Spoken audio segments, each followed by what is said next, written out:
Everyone, it's Sarah from Sarah Go Nutrition here, and this week we're talking all about ovulation.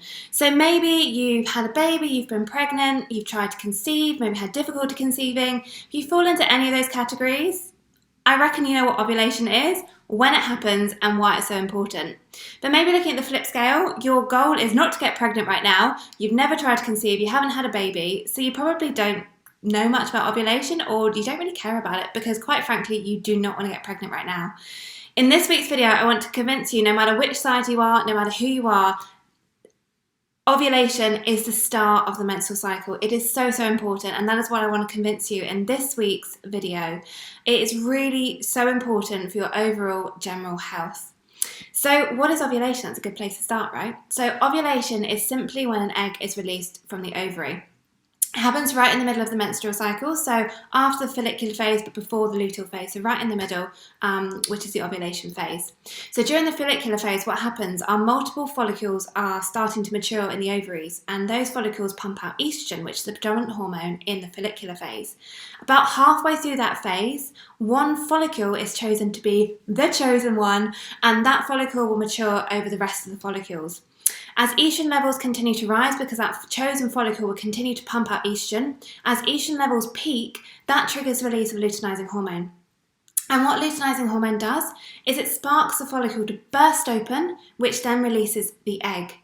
The egg is then quickly ushered into the fallopian tube, where your body is hoping it gets fertilized. Now, your goal might not be to get pregnant, but every single cycle, your body is hoping to get pregnant, because that is how humans survive. Either way, whether it's fertilised or not, the egg will continue down into the uterus. The egg then forms what's known as the corpus luteum, and it's kind of like a little mini endocrine gland. So that's really cool, right? That once every month, we actually, as females, produce a new endocrine gland. Incredible. And what that gland does is it pumps out progesterone, which is the predominant hormone in the second half of your menstrual cycle, the luteal phase. If the egg isn't fertilised, then the corpus luteum will start to break down about 10 to 15 days after it was produced. And what happens is the progesterone levels start to fall because the corpus luteum is starting to fade away. And as progesterone levels fall, that's what triggers your period. So that's a nice overview of roughly what happens during the menstrual cycle and what ovulation is. So why is ovulation the star of the show? So it is important, obviously, if you want to get pregnant, because actually you need to ovulate in terms of that egg being that egg being released in order to be available to be fertilised in the fallopian tube. But it has so many other benefits. Actually, when you do ovulate during your cycles, it helps to maintain regular cycles, it helps with less PMS symptoms, contributes to lighter periods and a boosted libido. It is also reported in studies as a good sign of health. So ovulation is actually a marker of your general health. A cycle with no ovulation or ovulation disruption has actually been linked with things like autoimmune disease, cardiovascular disease, osteoporosis, and even ovarian cancer. So actually, hopefully it's starting to sink in that ovulation is important. And whilst our hormones can often carry maybe negative connotations because they can really make you feel like crap, estrogen and progesterone are vital for so many other functions in the body. So things like good brain health, a balanced mood, a healthy heart, optimal bone density, good quality sleep, so good quality sleep regulation. And just for clarity, if you're on birth control, then unfortunately you won't be ovulating, because that is how many of the methods work. If you don't ovulate, you can't get pregnant. Hopefully I've started to convince you that ovulation is really important. Let's move on to how do you know if you are ovulating during each cycle? So there are numerous ways we can do this. The first one is tracking your cervical fluid, as that will change throughout the different phases in your cycle.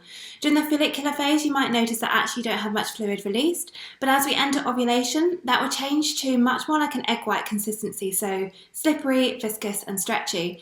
As you move into the luteal phase, then actually it can become a little bit more sticky, tacky and pasty. So using your cervical fluid can be a really nice way to understand where you are in your cycle. Number 2 is charting your basal body temperature. So your basal body temperature is your temperature upon waking, and it should be taken before getting up out of bed, so don't go to the loo, don't move around too much, and after at least 3 consistent hours or consecutive hours of sleep. Before ovulation, your waking temperature should be lower, so around 36.11 to 36.5 degrees Celsius. A couple of days after ovulation, your temperature should rise by at least 0.2 of a degree and stay elevated into your next period. If you are going to use your basal body temperature, I'd recommend using an app such as Natural Cycles, because actually they have a thermometer, they have an app, and you can enter each day, and it's really useful to track your temperature patterns, and it can actually use your data to tell you, based on your other temperatures throughout the cycle and your unusual patterns, have you potentially ovulated that cycle. You can also use ovulation sticks. So ovulation sticks track the rise of luteinizing hormone, which rises just before ovulation. So remember, it helps burst the follicle. You simply just need to pee on a stick every morning and then interpret the results based on the packet that you use. It is quite an expensive method to track ovulation, so it might not be something that you want to do all the time, and actually using other methods might be better. Another way is to track your progesterone. So testing your progesterone is out around 7 to 5 days after ovulation can help you understand if you ovulated during that cycle. So if you are going to do this, I recommend using something called the Dutch test to help you understand your levels. You can also use something called the Dutch cycle mapping, which doesn't actually have to be tested that 5 to 7 days after ovulation. You can test throughout the whole of your cycle, and you can see actually what is happening with your estrogen and progesterone to understand, is ovulation likely to have happened. You can also use how you feel. So during ovulation, we often feel more motivated, we have more energy, we feel more confident, and your sex drive often increases during ovulation as well, because remember, your body wants you to get pregnant. Just a side note, whilst using your symptoms, if you have very irregular periods, that can be a sign that you aren't ovulating regularly. So why might you not be ovulating? So missing ovulation in every few cycles, every now and again, so it's not often, sort of time to time, can be because of things like travel, increased stress, illness, certain medications.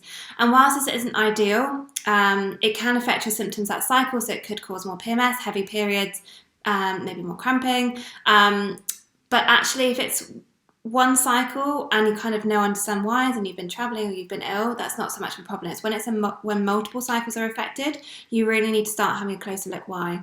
So reasons could be things like PCOS, excessive stress or long-term chronic stress. You could be under or overweight.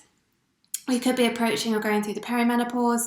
Thyroid conditions, both under or overactive thyroid conditions. You could have something called premature ovarian failure.